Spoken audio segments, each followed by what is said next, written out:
जरा जंग ओहद का मंजर देखो मेरे भाइयों।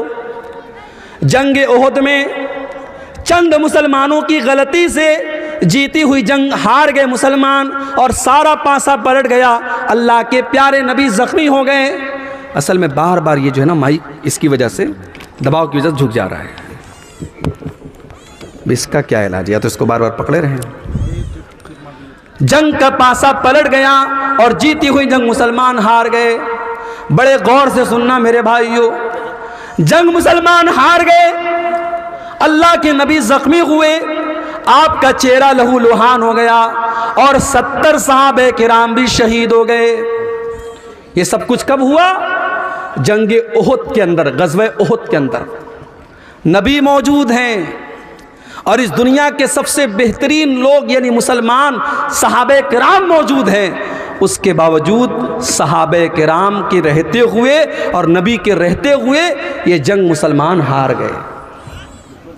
आज हमें और आपको क्या लगता है, अरे भाई ऐसा कैसे हो सकता है? जब हम अल्लाह के मानने वाले, अल्लाह के दीन पर चलने वाले, ऐसा कैसे पॉसिबल है? हमारी मस्जिदों के साथ कोई गलत कैसे कर सकता है? हमारी मस्जिदों पर कोई अन्याय कैसे हो सकता है? ये तो अल्लाह की इबादत का घर है। हमें ऐसा लगता है कि नहीं लगता? ये सवाल पैदा होता है कि नहीं होता है? अब ज़रा सोचो मेरे भाई, हम तो बड़े गिरे पड़े मुसलमान हैं, हम लोग तो बड़े गुनहगार मुसलमान हैं, सर से पैर तक गुनाहों में लथपथ हैं। सोचो जब सहाबा के दौर में ये हालत हुई है, एक गलती, सिर्फ एक गलती की है सहाबा ने, चंद सहाबा ने, जिनको अल्लाह के नबी ने तैनात किया था पहाड़ी के ऊपर, यहाँ से हटना नहीं, 50 लोगों को तैनात किया था। और जब जंग मुसलमान जीत गए और माले गनीमत को हासिल करने लगे तो उन 50 में से 40 सहाबा वहाँ से हट गए और सिर्फ 10 लोग बचे। और खालिद बिन वलीद रज़ी अल्लाह ताला अन्हु जो अभी मुसलमान नहीं हुए थे, उन्होंने पीछे से हमला करके जीती हुई जंग का पासा पलट दिया और मुसलमान जंग हार गए। एक गलती की वजह से मुसलमान ये जंग हार गए। उसके बाद जब मुसलमान मदीना आए, पता चला कि मुशरिकीन मक्का बहुत बड़ा लश्कर लेकर के दोबारा हमला करने वाले हैं, दोबारा हमला करने वाले और मदीना को ख़त्म करना चाहते हैं और मदीना के सारे मुसलमानों को ख़त्म करना चाहते हैं। अल्लाह के नबी ने अपने सहाबा से कहा, ऐ मेरे सहाबा, हम दुश्मन का वेट नहीं करेंगे, हम दुश्मन का इंतज़ार नहीं करेंगे। ऐ मेरे सहाबा, हम दुश्मन का आगे बढ़ करके मुकाबला करेंगे। सहाबे किराम ने कहा, अल्लाह के नबी, हम ज़ख्मी हैं, हमारे बदन से खून बह रहा है, हमारी तो मरहम पट्टी भी अभी ढंग से न हुई है। आपने फरमाया, ऐ मेरे साहबा, हम किसी चीज़ का इंतज़ार नहीं करेंगे, हम इसी हाल में दुश्मन का मुकाबला करने के लिए जाएंगे। मेरे प्यारे भाइयों, दुनिया ने देखा, आसमान ने देखा, ज़मीन ने देखा कि नबी के सहाबा ज़ख्मी हालत में, उनके बदन से खून बह रहा है, उनके बॉडी पर ज़ख्मों के निशानात हैं, उनके बदन से खून रिस रहा है। उसी हालत में मदीना से हुमराउल असद नाम के मकाम तक जाते हैं और दुश्मन का मुकाबला करने के लिए मदीना से चल के जाते हैं। दुश्मनों को पता चला कि मुसलमान फिर से आए, दुश्मन की हिम्मत न बढ़ी और दुश्मन वापस चला गया। कुरान करीम में अल्लाह इसका तस्करा करते हुए फरमाता है, लिल्लज़ीना अहसनू मिन बादि मा असाबहुमुल करहु। ऐ मेरे नबी, आपके सहाबा तो इतने बड़े ईमान वाले हैं कि ज़ख्मी होने के बावजूद और बदन से खून बहने के बावजूद अल्लाह का हुक्म आया तो वो लड़ने के लिए तैयार हो गए। ये थे नबी के सहाबा। वो नबी के लिए, अल्लाह के दीन के लिए, अपने नबी के दिफा के लिए, अपने दीन के डिफेंस के लिए हर वक्त तैयार रहते थे मेरे भाई। और इसीलिए कुरान कहता है, या अय्युहल्लज़ीना आमनू इन तंसुरुल्लाह यंसुरकुम। ऐ ईमान वालो, जब तुम अल्लाह की मदद करोगे, अल्लाह तुम्हारी मदद करेगा। आज तो हालत ये है, 100 रुपया चंदा देने की हैसियत रखने वाला 10 रुपया बड़ी मुश्किल से देता है। कभी और करना, रेस्टोरेंट में 10 की नोट आपको बहुत कम मिलेगी, शराब के अड्डों पर 10 की नोट बहुत कम मिलेगी, ज़िना के अड्डों पर 10 की नोट बहुत कम मिलेगी। मस्जिद की पेटी में देखना 10 की नोट बहुत ज़्यादा मिलेगी। जो सबसे छोटा अमाउंट होता है वो हम मस्जिदों में देते हैं, मदरसे में देते हैं।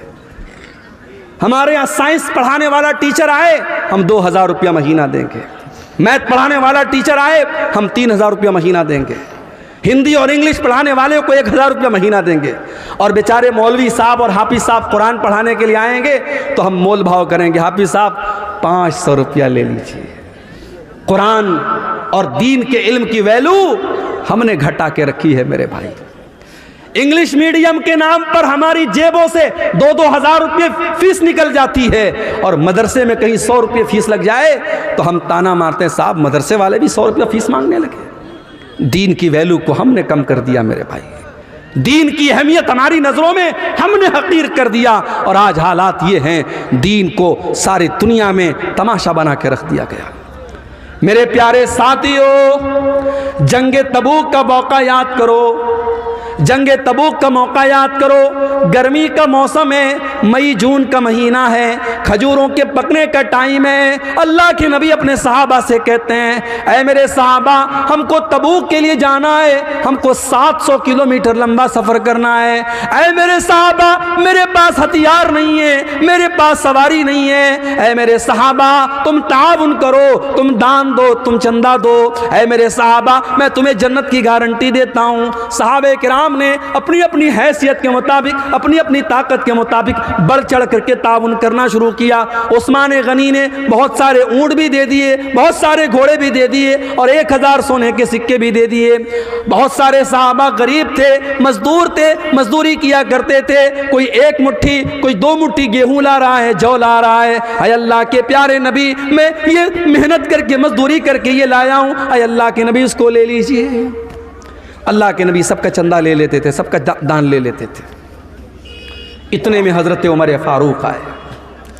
उमर फारूक, उनके दिल में तमन्ना पैदा हुई, हमेशा नेकी के मामले में अबू बकर का नंबर सबसे आगे रहता है। आज उमर का नंबर आगे रहेगा, आज उमर आगे बढ़ के दिखाएगा। उमर फारूक अपने घर आते हैं, अपने सारे घर के माल को इकट्ठा करते हैं, और सारे माल को 2 हिस्सों में डिवाइड करते हैं, और आधे माल को घर छोड़ते हैं, और आधे माल को बोरे में, पैकेट में पैक करते हैं, और नबी अकरम के पास लाके रख देते हैं। अल्लाह के नबी पूछते हैं, माँ अब कई तल अहलिक, अय उमर, घर वालों के लिए कुछ छोड़ के आए हो कि नहीं आए हो? हजरत उमर कहते हैं, अय अल्लाह के नबी आप फिक्र न करें, अब कई तो लहुमुन निस्फा, मैं आधा लाया हूँ और आधा छोड़ के आया हूँ, आधा लाया हूँ आधा छोड़ के लाया हूँ, आप चिंता न करें, आप फिक्र न करें। अब हजरत उमर इंतज़ार कर रहे हैं कि अब देखें अबू बकर क्या लाते हैं। हजरत अबू बकर भी थोड़ी देर में आए, उन्होंने भी अपने सामान का झोला ला करके रख दिया। नबी ने पूछा, माँ अब कई तल अहलिक, अय अबू बकर, तुमने घर वालों के लिए क्या छोड़ा है? ओ लोगों, अबू बकर की जुबान पर क्या जवाब आया? अबू बकर की जुबान पर क्या जवाब आया? शायर कहता है, नबी ने जो पूछा कि क्या साथ लाए, तो सिद्दीक अकबर के होठों पे आया, वहाँ मालो दौलत की क्या है हकीकत, जहाँ जा लुटाने को दिल चाहता है। अबू बकर सिद्दीक कहते हैं, अब कई तो लहुमुल्लाह व रसूलहू, अय अल्लाह के नबी, मैं अपने घर वालों के लिए अल्लाह को छोड़ के आया हूँ, उसके रसूल को छोड़ के आया हूँ। अय अल्लाह के नबी, मैं घर में कुछ भी नहीं छोड़ा, मैंने घर में झाड़ू लगा दिया, मैं सब लेके आया हूँ। आज अल्लाह के दीन को मेरे माल की ज़रूरत है। अय अल्लाह के नबी, अब मैं अपने घर में कुछ छोड़ के नहीं आया। ये नबी के सहाबा थे। मेरी प्यारी माँ और बहनों, आज वो जज्बा हमारे और आपके अंदर नहीं है। अल्लाह की मदद कहाँ से आएगी? हमारी जिंदगियों में दीन की कोई हैसियत नहीं है। हमारी 24 घंटे में हम अगर गौर करें, हम दीन के लिए कितनी मेहनत कर रहे हैं और दीन के लिए हम क्या कर रहे हैं मेरे भाइयों, हम कुछ नहीं कर रहे हैं। अल्लाह का वादा तो सीधा सीधा है, इन तंसुरुल्लाह यंसुरकुम, जब तुम अल्लाह के दीन की मदद करोगे, अल्लाह तुम्हारी मदद करेगा। गज़वे उहद का वो मंजर भी याद करो मेरे भाई। एक औरत आती है, बताया गया तेरा भाई शहीद हो गया है, तेरा बाप शहीद हो गया है, तेरा शौहर शहीद हो गया है। बाप के मरने की खबर सुनी, भाई के मरने की खबर सुनी, शौहर के मरने की खबर सुनी, सारी मुसीबतों पर सब्र कर लिया और फिर कहती है ओ लोगों ठीक है, मेरे बाप का इंतकाल हो गया, मेरा भाई शहीद हो गया, मेरा शौहर शहीद हो गया, मुझे ये बताओ कि अल्लाह के रसूल का क्या हाल है। लोगों ने कहा अल्लाह के रसूल बिल्कुल सही सलामत हैं। उसने कहा नहीं नहीं, जब तक मैं अपने नबी का दीदार न कर लूँ, जब तक मैं अपने नबी को देख न लूँ, मुझे चैन नहीं मिल सकता। लोगों ने दीदार कराया, लोगों ने दिखाया देखो ये अल्लाह के नबी है। जब अल्लाह के नबी को देखती है तो क्या कहती है, कुल्लु मुसीबतिम बादक जललुन या रसूल अल्लाह। है अल्लाह के नबी आपके रहते हुए सारी मुसीबतें मेरे लिए आसान है। है अल्लाह के नबी आप जिंदा हैं, आप सही सलामत हैं, मुझे बाप के जाने का, मुझे भाई के जाने का, मुझे शौहर के जाने का कोई दुख नहीं है। अल्लाह के दीन के लिए अपना सब कुछ कुर्बान करने का जज्बा था मेरे भाइयों सहाबा के अंदर। वो जज्बा हमारे अंदर नहीं है। जब तक ये जज्बा हम पैदा नहीं करेंगे, हम और आप अल्लाह की मदद के हकदार नहीं हो सकते। आज तो हालत ये है, नौजवान है, पैसा कमा रहा है, अच्छा पैसा कमा रहा है, बिल्डर है, अच्छी खेती बाड़ी है, उसके पास लाखों का मालिक है। उससे कहो भाई हज कर ले, उम्रा कर ले, कहता अरे मौलवी साहब अभी कितनी उम्र है, अभी 40 साल का हूँ, हज कर लूँगा दाढ़ी रखनी पड़ जाएगी, हज कर लूँगा 5 टाइम की नमाज़ पढ़नी पड़ेगी, हज कर लूँगा चोरी बेईमानी नहीं कर पाऊँगा, लोग कहेंगे हाजी साहबों के ये सब काम करता है। अभी थोड़ा गुलछर्रे उड़ा लेने दो, 50-60 साल के हो जाएंगे, फिर हज भी कर लेंगे, उम्रा भी कर लेंगे। मुझे बताओ 40 साल वालों, क्या तुम लिखवा के लाए हो कि तुम 50 साल तक जिंदा रहोगे? क्या इस बात की गारंटी है कि तुम्हें आइंदा कोई बड़ी बीमारी नहीं होगी? इतनी छोटी सी उम्र में मैंने अपनी आंखों से देखा है मेरे भाइयों, अपनी आंखों से देखा है कितने नौजवानों को अपनी आंखों से देखा है। कोई एक्सीडेंट में मारा गया, कोई घर से निकला था सैर और तफरीह करने के लिए, मेरी वाइफ, मेरी अहलिया के खाला का बेटा था, हाफिज कुरान था, बड़ा नेक बच्चा था, आलिम भी था, घर से निकला था, बकरीद का मौका था, ईद उल अज़हा का मौका था, और अगर मेरी याददाश्त धोखा नहीं खा रही शायद चौथा दिन था। दोस्तों के साथ बनारस में वो तफरीह करने के लिए, घूमने के लिए बाइक से निकला, और मेरी अहलिया अपने मायके में थी, और उनकी जो खाला थी, जो उस लड़के की माँ थी, वो भी अपनी बहन के घर आई थी। और बकरीद का त्यौहार आप जानते हैं, खाने पीने का त्यौहार है, तरह तरह की डिशेस खाई जा रही हैं। नौजवान लड़का घर से निकला है, त्यौहार का टाइम है, बकरीद का मौका है, वो घर से ये सोच करके निकला है कि चलो हम खुशी मनाएंगे, हम थोड़ा दोस्तों के साथ सैर व तफरीह करेंगे। बाइक से वो निकलता है और मुगल सराय रेलवे स्टेशन से करीब में एक ट्रक आती है, और ट्रक का ड्राइवर शायद नशे में रहा हो या नींद के आलम में रहा हो, उसने उसकी बाइक में ऐसी टक्कर मारी है, ऑन द स्पॉट वो लड़का 18-20 साल का वो लड़का इंतकाल कर जाता है मेरे भाई। और इतनी बुरी तरीके से एक्सीडेंट होता है, उसके सर का और उसके धड़ का जो हाल होता है वो बयान के बाहर है मेरे भाई। और त्यौहार का मौका है, जब लाश घर में आती है और माँ बाप उसकी लाश को देखते हैं मेरे भाई, माँ बाप की आंखों से आंसू नहीं थमते।